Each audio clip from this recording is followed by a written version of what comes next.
আবার গাজায় অনাহারে মৃত্যুর ভয়াবহ খবর। গত 24 ঘন্টায় অনাহার ও অপুষ্টিতে মারা গিয়েছে 10 প্যালেস্টাইনীয়।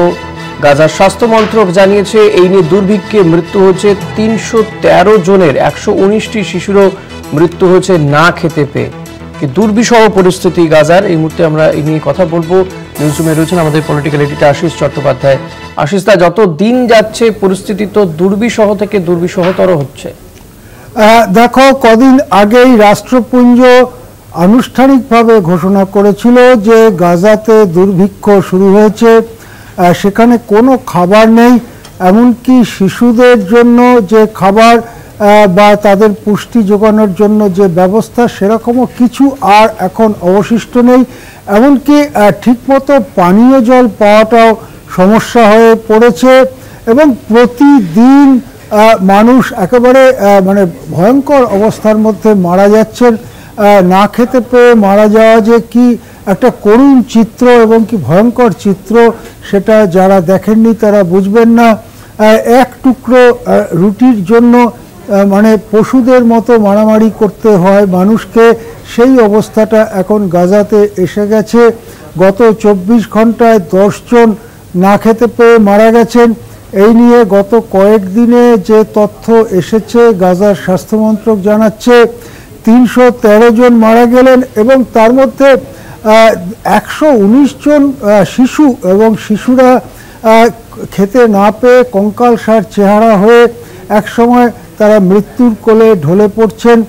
কারোর কিছু করার থাকছে না, এই রকম পরিস্থিতি এখন গাজাতে চলছে। যদিও অনেকে মনে করেন যে স্বাস্থ্য মন্ত্রক থেকে যে তথ্য দেওয়া হচ্ছে প্রকৃত পরিস্থিতিটা তার থেকে অনেক বেশি। তার কারণ সব জায়গার থেকে খবর আসছে না, এবং যে সাংবাদিকরা গাজাতে কাজ করছিলেন খবর সংগ্রহের জন্য, স্বাধীন সাংবাদিক, তাদের প্রায় প্রত্যেককেই মেরে ফেলা হয়েছে।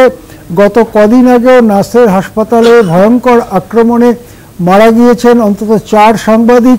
ফলে এখন সংবাদের যে ফ্লো, সংবাদের যে আসবার পদ্ধতি, সেটাও প্রায় বন্ধ হয়ে গেছে। যতটুকু খবর আসছে সেই খবরগুলো আসছে মূলত ইসরায়েল নিয়ন্ত্রিত যে সংবাদ সরবরাহ ব্যবস্থা, তার মাধ্যমে।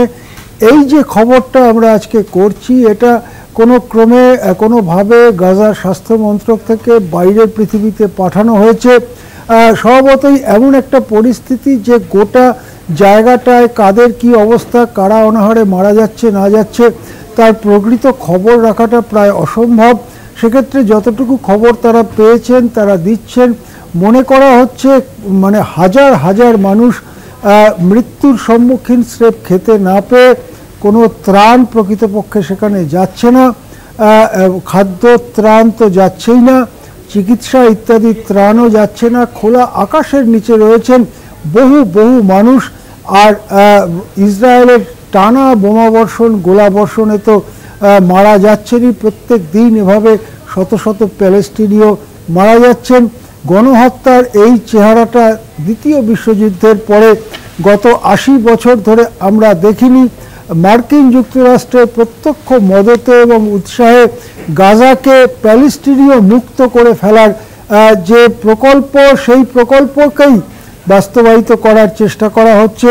যেমনটা ট্রাম্প বলেছিলেন যে সমুদ্রের তীরে গাজাটা খুব ভালো জায়গা, ওখানে একটা প্রমোদ নগরী করলে কেমন হয়, সেই প্রকল্পটাই সম্ভবত বাস্তবায়িত হতে চলেছে গাজায়। অনাহারের মৃত্যুর খবর গোটা বিশ্ব বিবেককে সচকিত করছে, কিন্তু দেখে যাওয়া ছাড়া আর তেমন কিছু করণীয় আছে বলে মনে হচ্ছে না। অনেক ধন্যবাদ আশিস দা। কথা বলছিলাম আমাদের পলিটিক্যাল এডিটর আশিস চট্টোপাধ্যায়ের সঙ্গে। গাজায় অনাহারে মৃত্যু এবং সেই মৃত্যুর সংখ্যা ক্রমশই বাড়ছে।